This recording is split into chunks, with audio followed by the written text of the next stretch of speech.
before a baptism, before a wedding, or a memorial service, I have the pleasure of sitting with families and individuals and preparing them for what's about to happen. And I believe strongly that we need to teach people about the sacraments of the church and how God shows up in life before we celebrate or we do something with them. And so yesterday I found myself at the Bookworm in Edwards, Saturday morning, and for a baptismal teaching with a family that we were just privileged to conduct a baptism for in Vail. And it's Saturday morning at the Bookworm. People are getting coffee in and out, they're buying books, and they're moving through. Our baptismal candidate, Ella, very special name in our church. She's 9 weeks old, and she's about this big. Quite a small, cherub, beautiful face.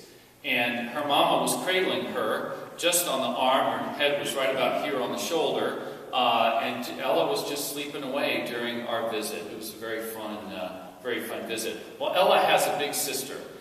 She's 5 years old, same span of time that my kids are, 5 years apart. And her name's Abby. And so Abby decorated the front of my bulletin for me this morning. I did use it. It's beautiful. I'm going to keep it. But then right midway through the morning, Abby asked her mom if she could climb up and if her mom could hold her also. And so Angela, being a great mom, just simply opened the other side of the store. Arm goes out, up goes Abby. And so Abby is facing her sleeping sister about this far apart. Now, I remember my own kids doing this years and years ago. Abby started a narrative visit with Ella. And they're talking, and they're laughing, they're giggling, and I love it in the middle of when I'm supposed to be teaching somebody else, God starts teaching me. They were face to face, like this. I remember when my own kids would do that, and sometimes still do. I remember all the times when I am actually that close to somebody. It's actually striking. Do you have those moments when you find yourself face to face? As a young man, I remember often when my father wanted to impress a particularly important point upon me, he would take his parental prerogative to come nice and close to make sure that I did not miss the message that he was trying to convey. Dads, have you ever had that moment when you just kind of get close? Or if you happen to be a husband and your wife wants to make a particular point, from time to time, she will take the option to just come a little lovingly close for that particular word that needs to be said in a particular way. I thought about all the funerals that we have done over the past 2 weeks. We're about to set to do another one here in about a week's time. But these are all men who have died. And at some point in that process of a funeral, I got very close before, during, or after that service with the widow. And it is an amazing moment to be that close to someone whose husband, all over 40 years of time, have died. I was with Dick Gilbert's mother. They were married, Dick, how long? 70 years married. And I had the privilege of kneeling and talking to Alice this close. And I want to tell you, at that moment, there is no room for anything that is not honest and real. This is eye-to-eye Christian faith. To tell about the love of Jesus, because these women don't have time or energy to hear anything else. Nor should they. It's a strikingly intense moment. It's a beautiful moment, but it's always so personal. Last night, I stood up at Beaver Creek, and the last several weeks we've been doing weddings every weekend. Always the local couples choose the late afternoon, out of doors, on the mountaintop, of course, in the fall. And always I have the privilege of being close to them because they're close to each other. They don't remember what they're supposed to say. They barely remember where they're supposed to be standing. And you know the language of a bride minutes before the service. Charlotte was this way. They're all this way, right? I'm fine, I'm okay, I can do it, I'm okay, I'm fine. Okay, you fine? You ready? Okay, I'm fine. And after we establish a good sinus heart rhythm and they kind of calm down, actually God does come upon them and they stand clear and strong and they do a great job. The men too. They don't have lightning shooting out of their hands like the brides. The men are a little calmer. I did ask our groom yesterday to blink every so often to let me know that he was still there. And, you know, it's kind of like someone's getting hit on a football field. Our grooms, I look at them and I say, do you hear me? Okay. Do you know where you are? Okay, it's not the fourth quarter. They're getting married. And, you know, like most men, they're going to figure it out. They'll come back and be conversant about 6 years later. It's okay. But anyway, and then they go out there and they stand this close. And they vow their lives to another person in the most sacred covenant that we have. There's no time for anything that isn't real. It's a beautiful moment. And so I just come to you with faces of people up close. And I come to you with a profound sense of how personal the gospel is. How personal the love of Jesus. It's for everybody, for all time. It's cosmic, it's global, it's every generation. But you know what? Jesus comes close to each one of us. How personal the love of God really is. Paul was writing in the latter years of his life. He was an older man. He was desperately trying to communicate to Timothy. Timothy was his protege. I would say Timothy was almost like an adopted son to Paul. And he's writing Timothy these letters, desperately trying, like parents try to do, convey their experience and what they think is important. And Paul says, I get it. Jesus came into the world to save the sickest people, the most broken, the hurting, the wounded, the people that don't have it together, the people that are falling apart.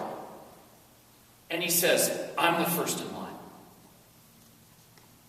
He says, the patience of God was displayed in me because I was the most screwed up project God has ever had. He finally gets it.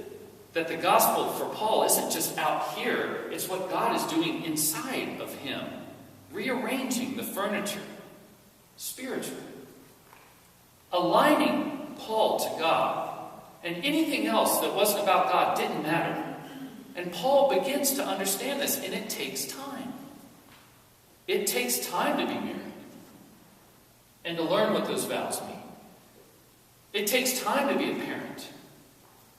And to learn what it means to take your heart out of your chest and then watch it walk around and learn how to drive. It takes time to become a follower of Jesus. It takes time. Paul said, God is patient, and I'm the number one example. This close, face to face. I mean, how many of us have gotten to that point to say, God's got to be stronger because if he's working with me. I mean, don't you know, I tell you all the time, they only ordain the ones that need the most help. If I'm vertical, that must mean that God has a plan and God is powerful. Because of all the sinners, I can say it, I'm the foremost, first in line. How about you? It's an amazing thing that Paul's trying to communicate to Timothy. Jesus says it a different way. Jesus is trying to teach people, and he uses the dumbest parable in the world. Anybody listening to Jesus would have been laughing, I mean guffawing, when they hear this parable. How many of you that are in business would leave 99% of everything you own at complete risk and go off to work on 1% of your estate, your portfolio, your business? How many people would do that? You wouldn't be here if you did business like that. But Jesus says, this is how the kingdom of God works. God will leave the 99 who are actually okay, and God will go after the one who needs the most help. Now, I grew up with Nordic Jesus. Does anybody have those children's Bibles? This is just terribly unhelpful for this parable, right? Has anybody, if I say the Good Shepherd, do you have a picture from your children's Bible coming into view? Okay, my children's Bible had Nordic Jesus. He had long, blonde, flowing hair. He looked like Thor without the hammer. He had blue eyes. He wore this beautiful white pressed robe with a light blue sash. I mean, this was what all the guys were wearing in the first century. I just promise you, in the Holy Land, right? Nordic Jesus. And most pictures of Jesus as the Good Shepherd has this beautifully cropped little sheep that looks like it's been through a salon. And draped just angularly, perfectly over. Do you know the picture I'm talking about? Over Jesus' shoulders. And I want to tell you, when I was younger as a youth pastor, we actually tried this during a retreat. Has anybody actually tried to replicate this picture? It was a mess. That sheep never got the memo about this. Okay? Oh boy, was that sheep upset. Oh, nasty. So anyway, so in the picture, of course, the little hooves of the little angelic sheep are met perfectly together right at the place where the guys fold their sweater arms when you go to Bravo. Just like this, you know. I'm quite surprised that the sheep is not pink in these pictures, like the sweaters, right? I mean, you got to have a pink sweater at Bravo, or else you're just not a guy. But anyhow, and I'm saying, who needs a Jesus like that? I mean, keep him in the catalog, for God's sake. The Jesus that I know is the wild-eyed, breathless shepherd. He is torn and haggard because he is searching. He is scrambling. He is climbing. He is clawing because I have wedged myself in a life situation in which I'm going to spiritually die. And he's coming after me with the business end of the shepherd's rod. And he is wide-eyed, and he is desperate, and he is climbing. And when he pulls himself over that crevasse, there's nothing left. And there I am. That's what Paul was saying. That's what I can say. And that good shepherd lifts me out of the muck and the mire of my life with strong arms, and he holds me, and nothing's going to come to get me then. Nothing.